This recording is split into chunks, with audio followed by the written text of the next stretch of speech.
Hey guys, it's Will. Hopefully you're having a great day today. So the quantum market has been super volatile. We've seen stocks like Rigetti surge to as high as $58 a share from just $1 a share when we started covering it last year.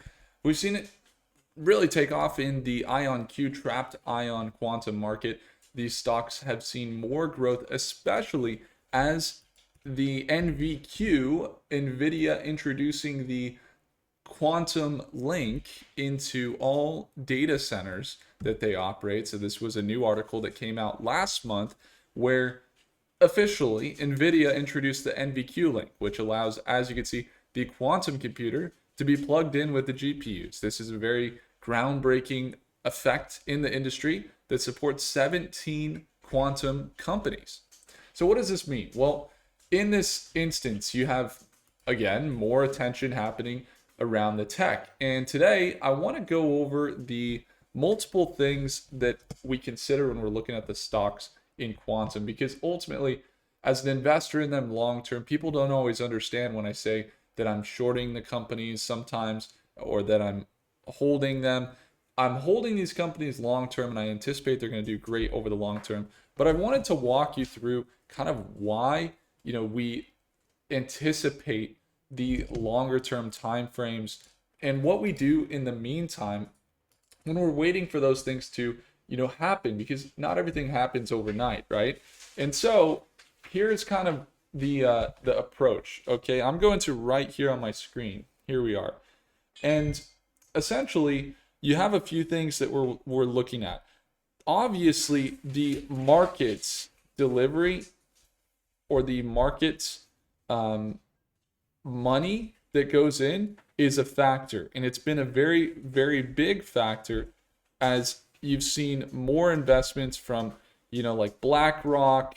Obviously you got NVIDIA, NVDA, and you got a lot of big companies in the markets like IBM and Google. I guess BlackRock's mainly a capital partner, but you still got IBM, Google, and Microsoft being major investors in the quantum market. And what that means is when you're looking at those investments, the market money, no doubt the market money is there. Market money, check.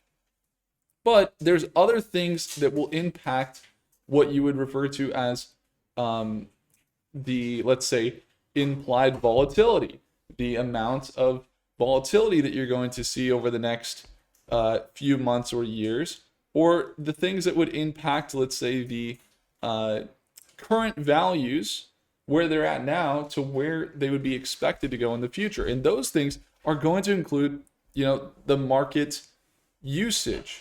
So the money flowing in is great, but the market usage from a lot of these companies has not really materialized. So usage comes in the form of like cloud usage. We know that Microsoft, IBM, these companies, they've implemented more of these growth opportunities for the cloud. Like if you search, for example, like Microsoft Azure, you could see that Microsoft and Google and other companies are implementing the quantum computers into the cloud here on Microsoft directly there via IonQ or Rigetti to tap into these companies. And there's other companies that are doing that as well. But the issue then becomes here that you got cloud usage, but you have practical usage, because ultimately the practical usage is what allows for commercial scale applications. Because currently we don't have full commercial scale applications where people are using quantum computers all the time. There's certain applications where companies like Amgen, for example, are doing drug discovery, learning like how to come up with vaccines, and that's something that's a big part of the build out of using quantum technology. Or IonQ working with Airbus or different companies in the innovation of new technologies in aviation or battery or anything like that, sure, but real world full scale application of quantum computers not there. So what does this mean? It means the PE ratios are way off. Okay, PE ratios are off. So what does that mean? The PE ratios are off. It means that you might have seen the stocks go up big time. That's great. That's why we've been very happy with that gain. However, what does it mean? It means if there's a big disparity between what they're actually worth and where they're at now, you're going to see a lot of volatility that's going to look like this in between those ratio, or where they should be valued at to where they're actually at right now. And so that is why you see volatility. That is why I always say that trading these stocks on the short term is excellent for having a plan for your entries and exits. So, knowing where you're going to enter and where you would sell, and then where you would sell if it doesn't go well. Okay, your stop, your entry, and your desired exit for a profit. And having those things in mind is so important. If you don't have those things in mind, it can be really rough on the short term. So be ready for things on the short term to get rough. On the long term, we are still looking for the long-term value of as we see more commercial applications. We see the cash coming in, but can we see full-scale commercialization?